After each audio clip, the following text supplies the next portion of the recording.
além desse aspecto das constituições rígidas e escritas, que é um legado, sem sombra de dúvida, do direito constitucional norte-americano, e é uma diferença, é importante observar, né, do direito constitucional norte-americano para o direito constitucional britânico, bem marcante. Nós vimos já que o direito constitucional britânico não tem constituição rígida, a Constituição é flexível, né? Aqui nós temos o advento e a proliferação depois de constituições rígidas.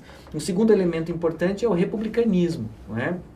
Após a independência relativamente à Inglaterra, os Estados Unidos, e depois do período da Confederação, os Estados Unidos se organizaram como um Estado republicano, não é? Então, efetivamente, essa forma de governo, como uma forma rival, uma forma bastante distinta da forma de governo monárquica, é também um elemento que vai se firmar na matriz constitucional norte-americana e vai influenciar diversos outros países, como, por exemplo, quase que a totalidade, se não a totalidade, dos países da América Latina, que também vem a adotar, depois das respectivas independências com relação à Espanha ou com relação a Portugal, né, começam a adotar também, via de regra, um modo, né, essa forma de governo, uma forma republicana de governo que está associada com algumas ideias, né? A ideia de distinção do patrimônio público em relação ao patrimônio do governante, a ideia de temporariedade no exercício das funções públicas, a ideia de eletividade como um critério para o exercício de muitos cargos públicos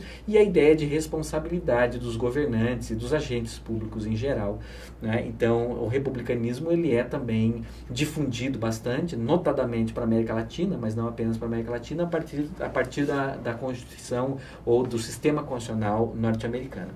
Outro legado desse sistema constitucional para inúmeros sistemas estrangeiros é exatamente o federalismo. Como nós sabemos, o federalismo é uma forma de organização territorial do sistema jurídico, do sistema constitucional. É uma forma de Estado, como se diz. É bastante distinta da forma de Estado unitária. A forma de Estado unitária ela não comporta uma descentralização política mais significativa. O máximo que um Estado unitário comporta é uma descentralização de tipo administrativo. Então, existem autoridades locais, que são normalmente autoridades delegadas do poder central e que exercem funções por delegação e sob o controle, de certa maneira, das autoridades centrais, sejam elas legislativas, executivas e judiciais, em um Estado unitário. O Estado federal, não.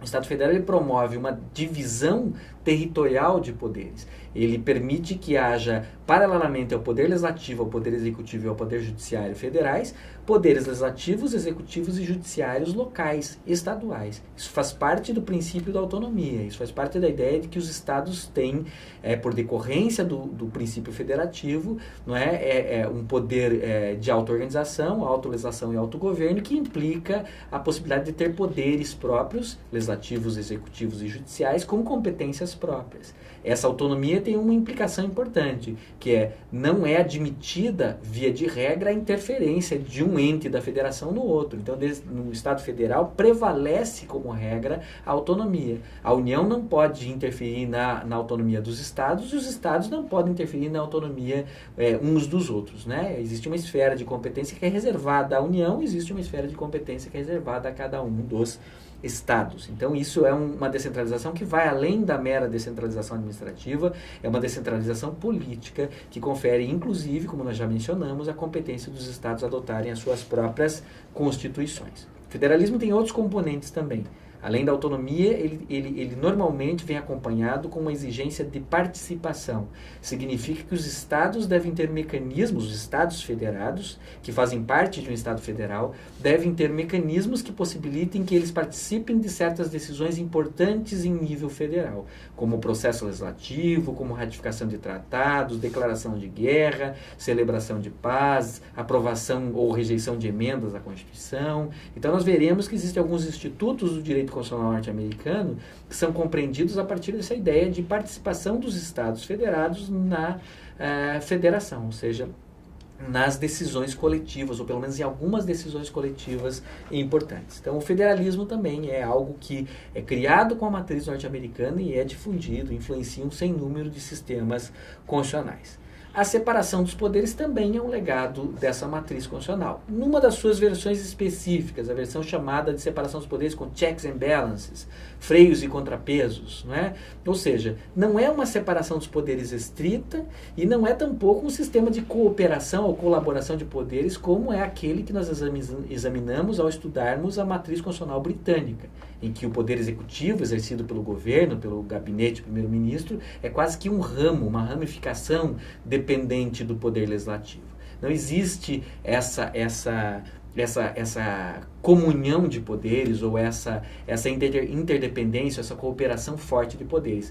O sistema constitucional norte-americano e todos os sistemas por ele influenciados costumam ter uma separação de poderes mais estrita, o que não significa que não haja mecanismos de controle e de interferência do poder legislativo no poder executivo e no poder judiciário, do executivo no legislativo e no judiciário, e do judiciário nos outros dois, né? Existem, e isso é por definição parte integrante do checks and balances, dos freios e contrapesos, a ideia, né, os mecanismos pelos quais um poder pode controlar o outro, um poder pode interferir no outro, e isso é característico do sistema norte-americano. Então, institutos como sabatina de ministros ou autoridades nomeadas pelo Poder Executivo, feitas pelo Poder Legislativo, elas são institutos baseados nessa ideia de freios e contrapesos. O controle judicial de constitucionalidade, sobre o qual nós falaremos daqui a pouco, também está baseado nessa ideia de freios e contrapesos. O que nós não encontramos nesse sistema de separação mais estrita de poderes é exatamente mecanismos mais intensos de participação do legislativo no executivo ou vice-versa, como nós encontramos, por exemplo, no parlamentarismo britânico. Então é um sistema diferente, inclusive porque ele é baseado em duas eleições paralelas distintas.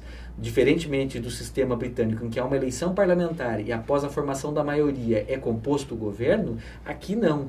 Existem duas eleições paralelas sempre, né? Uma eleição legislativa que visa eleger deputados e senadores e, paralelamente a ela, uma eleição presidencial que visa eleger o presidente da República, que é chefe de Estado e chefe de governo, como nós veremos, exerce uma gama muito ampla de funções, de poderes, de competências. Então, esses dois poderes, o legislativo e o executivo, depois nós falaremos do judiciário, mas esses dois poderes têm ambos legitimação democrática pelo voto e, portanto, ambos têm uma independência maior. Então, uma característica que nós veremos do sistema de governo presidencialista, que é estabelecido nesse sistema constitucional, na matriz constitucional britânica, é exatamente a independência a independência mais marcada, mais bem definida entre legislativo e executivo.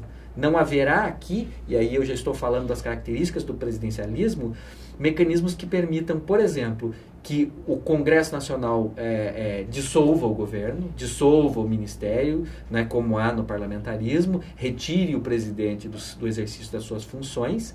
O impeachment é um outro fenômeno que nós vamos fazer referência mais adiante, mas não há responsabilidade do gabinete, do ministério ou do presidente perante o Congresso Nacional, perante o órgão legislativo, em sistemas presidencialistas, nessa versão mais estrita de separação dos poderes do constitucionalismo norte-americano, e tampouco há a possibilidade institucional do presidente da República dissolver o Congresso Nacional, dissolver o órgão do Poder Legislativo. Nenhuma dessas duas coisas que ocorrem no sistema parlamentarista podem ocorrer em um sistema presidencialista. Isso é fruto dessa separação dos poderes mais demarcada do que a separação dos poderes britânica, e isso é fruto desse sistema em que ambos os poderes, legislativo e executivo, possuem legitimação democrática em função de ambos serem eleitos e não um ser composto pelo outro. Não é? Outra característica, nós falaremos um pouco mais sobre o presidencialismo adiante, né? Mas o presidencialismo ele tem, como o próprio nome insinua, né? Exatamente o fato de fortalecer o poder executivo. Então, a principal autoridade no sistema presidencialista de governo, que é outro legado da matriz constitucional norte-americana, é o presidente da República, que cumula uma série de funções. é chefe de Estado, representa então simbolicamente a união do Estado, né? É chefe de governo, exerce funções decisórias importantíssimas, é comandante em chefe das Forças Armadas, é chefe da Administração Pública Federal, nomeia um sem número de cargos, conduz toda a política governamental. Então, efetivamente, aqui não existe aquele executivo bicéfalo de que nós falávamos no parlamentarismo inglês, né? Em que existe um chefe de Estado, que é naquele caso um monarca, e um chefe de governo, que é o primeiro-ministro, que governa conjuntamente com o seu gabinete. Aqui não. Aqui existe uma centralização de poderes e funções no principal órgão, no órgão de cúpula do Poder Executivo, que é o presidente da República, e daí mesmo a denominação do sistema, em vez de parlamentarista, presidencialista, exatamente por conta da importância que tem o presidente da República no arranjo institucional do sistema presidencialista. Outra característica importante do constitucionalismo norte-americano, que foi um legado para vários outros sistemas, é o bicameralismo, né? Que consiste sinteticamente na técnica de dividir o poder legislativo em duas casas. Normalmente uma Câmara de Deputados, ou no caso do direito norte-americano, eles utilizam a expressão Casa dos Representantes, ou Câmara de Representantes, e, de outro lado, um Senado, né? Nesse caso aqui, por se tratar de um Estado federal, um Senado federal, né? Essa divisão do órgão legislativo em duas casas, cuja composição é diferente, cuja duração de mandato é diferente, cujo perfil dos parlamentares é diferente, ela tem várias razões, ela é, de certa maneira, também um legado do sistema constitucional norte-americano, embora já estivesse presente no sistema constitucional britânico, na medida em que esse sistema exerceu uma influência grande sobre outros sistemas e, portanto, exportou esse modelo de bicameralismo típico do direito constitucional norte-americano para outros sistemas também. Nós vamos depois examinar isso. Uma característica do bicameralismo do bicameralismo norte-americano, é o fato de ele ser um bicameralismo simétrico.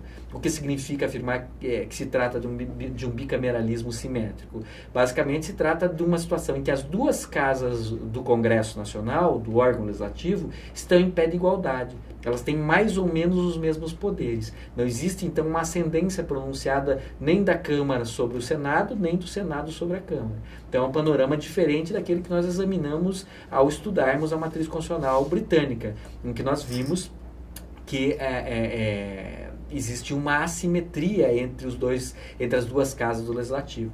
Num primeiro momento aristocrático, a House of Lords preponderava sobre a House of Commons, num segundo momento deu-se o contrário, né? Então é um bicameralismo assimétrico, uma das casas tem mais poderes do que a outra. Aqui não, no sistema constitucional norte-americano o bicameralismo é simétrico, não é uma simetria perfeita, mas é quase perfeita, ou seja, a Câmara e o Senado têm que convergir para que a maioria das decisões sejam tomadas. É mais ou menos o modelo que nós adotamos no Brasil também. O Brasil sofre forte influência do direito constitucional norte-americano, assim como vários outros países latino-americanos. Os países latino-americanos, em geral, têm no sistema norte-americano um referencial importante há bastante tempo, né? Então, sistemas como o sistema brasileiro, como o sistema argentino, como o sistema mexicano, entre outros, né, receberam fortes influxos e incorporaram diversas dessas instituições no seu próprio sistema constitucional. Por fim, mas não menos importante, consta aqui entre os nossos itens que elencamos como legados do constitucionalismo norte-americano, né, o Judicial Review. O que é o Judicial Review? Todos sabem que se trata do controle judicial de constitucionalidade, nessa versão norte-americana. Um controle que visa aferir se há uma compatibilidade ou não entre leis, principalmente leis ou outros atos do poder público, para com a Constituição. E que visa invalidar exatamente aqueles atos infraconstitucionais que estejam em desconformidade com a Constituição. Então, nós veremos que esse é o primeiro sistema que adota, não é, historicamente, entre esses sistemas constitucionais modernos, um controle judicial de constitucionalidade. É outro traço distintivo bastante claro da matriz britânica, da qual esse sistema se emancipa, né? Nós vimos que no direito constitucional britânico não existe controle judicial de constitucionalidade, mas o sistema norte-americano, desde muito cedo, vai se estabelecer esse sistema de controle de constitucionalidade. Já no final do século XVIII, início do século XIX, isso se estabelece e esse elemento, essa prática, segundo a qual todo e qualquer órgão que exerce a jurisdição tem implicitamente reconhecida A sua competência para realizar o controle de consolidado das leis significa dizer, para deixar de aplicar uma lei num caso concreto da sua jurisdição, quando entender que essa lei viola a Constituição, esse sistema ele é criado aqui no direito constitucional norte-americano e é amplamente difundido. Nesse primeiro momento, como nós sabemos, nós estamos estudando aspectos materiais históricos, principalmente do direito constitucional, e não tanto aspectos processuais. Então, nós não iremos nos deter profundamente sobre o Judicial Review. Mas na terceira e última parte do curso, em que nós examinaremos o direito processual constitucional comparado, ou seja, a jurisdição constitucional comparada, nós examinaremos com mais vagar, com mais profundidade, como surge o Judicial Review, quais são as suas características e quais são seus pressupostos teóricos, políticos, lógicos e assim por diante. Então, isso ficará reservado um pouco adiante, mas nós faremos algumas menções a isso e aqui já fica claro que esse é um legado importantíssimo desse sistema constitucional.